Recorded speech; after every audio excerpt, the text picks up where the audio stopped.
Hey, what's up everybody? Thanks for stopping by.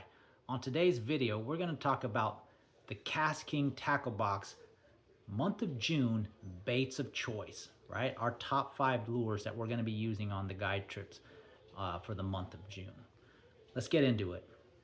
So basically, in the month of June, depending on where you are in the country, but for the most part, it's starting to happen everywhere. The fish are done spawning and they're starting to move out to their deeper haunts. Okay, in the summertime, they want to be out there in that deeper, cooler water. But in that transition, you have all this new hatch of minnows and bass fry and little forage, right? So the bass get real keyed on feeding on those things. And they get real frenzied and they get real hungry. So you will see bass schools and moving around, chasing and busting the surface. You'll see it. It's a very visual feeding frenzy that they'll put on. And for about a good 2 months, you'll see this activity early in the morning in a lot of your places that you guys are. But here in Florida, they'll school all throughout the day. Now they will school best in probably the first 2 hours, but then randomly throughout the day, you'll see big old schools of fish popping. And when that is happening, that post-spawn early summer transition, I like to call this time of year, that feeding frenzy, you got to be able to capitalize on that because we can load the boat. You can catch 20 to 50 fish in one spot, really. And the best way that we're going to load the boat is we're going to be using baits that mimic those minnows and that food that they're chasing at that time. So let's get into it. Let's talk about the KastKing baits of choice for the month of June. So this is that KastKing 3600 Hyper Seal series. Awesome tackle box from KastKing. This is a waterproof, one-handed opening. You know, you have all this rubber seal all around the lip of the box, but it's ultra waterproof. These things are great for keeping your baits dry. But let's get into it.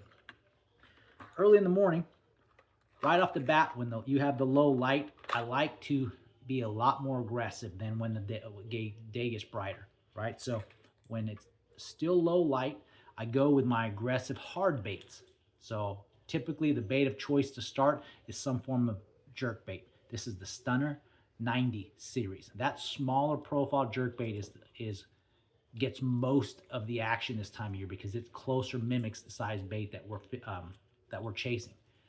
So the small 90 series jerkbaits and the smaller topwater baits like your pop-ars, your smaller spooks. In this case, this is a shower blow. But the 3-inch models of these baits typically get the lion's share of casts on a daily basis. You can catch them on the bigger baits, but generally speaking, the smaller baits trigger more bites. Why is that? Because the bigger baits just don't mimic those smaller minnows that they're feeding. You will get fish like, for example, I've been throwing a lot of the bigger spooks at some of these schools. And why? Because I can get that bigger bait further out. So I can land on those schools of fish that are busting. But they will bust that bait or they'll headbutt it and that bait will go flying out of the water, but they won't button up. The smaller baits seem to trigger them to strike it and they get it in their mouth. So basically, your jerk bait and your smaller topwater walking baits or popping baits. Those are the top 2 baits early on.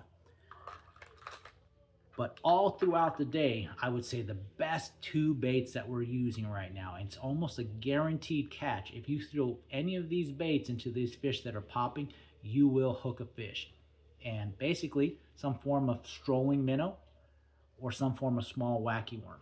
And if you notice, both of them are like a 3-inch stick bait.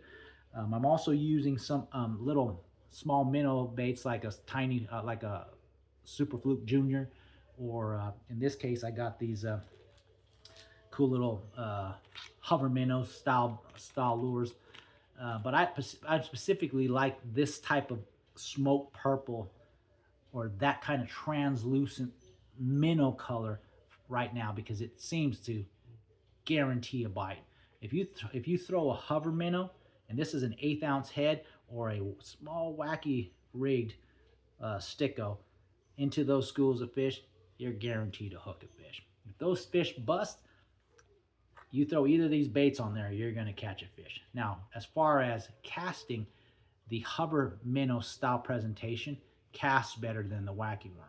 The wacky worm is, I'll throw this out there, this small little wacky worm, when those fish are within range and they're bussing around the boat. But if I need a little extra distance, which is most of the time, I prefer to throw out some form of hover minnow because that hover minnow gets further. And don't sleep on these little stick baits as a hover minnow. You don't need live scope to throw hover minnows, all right? Especially this time of year.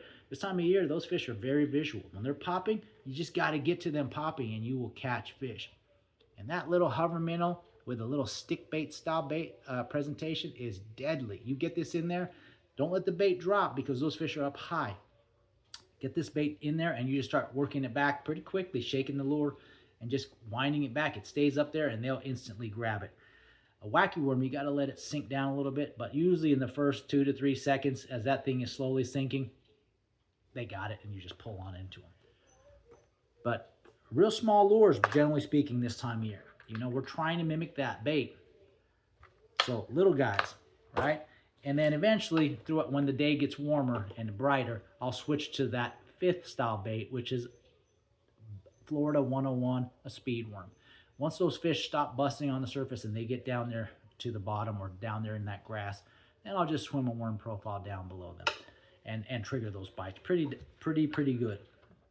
But specifically when they're feeding and schooling on minnows, that is my KastKing month of June baits of choice, and that's what's in the tackle box. So hey, I appreciate you guys stopping by. Don't forget to subscribe and share these videos and follow along. Stay tuned for more content. I appreciate you guys. Tight lines.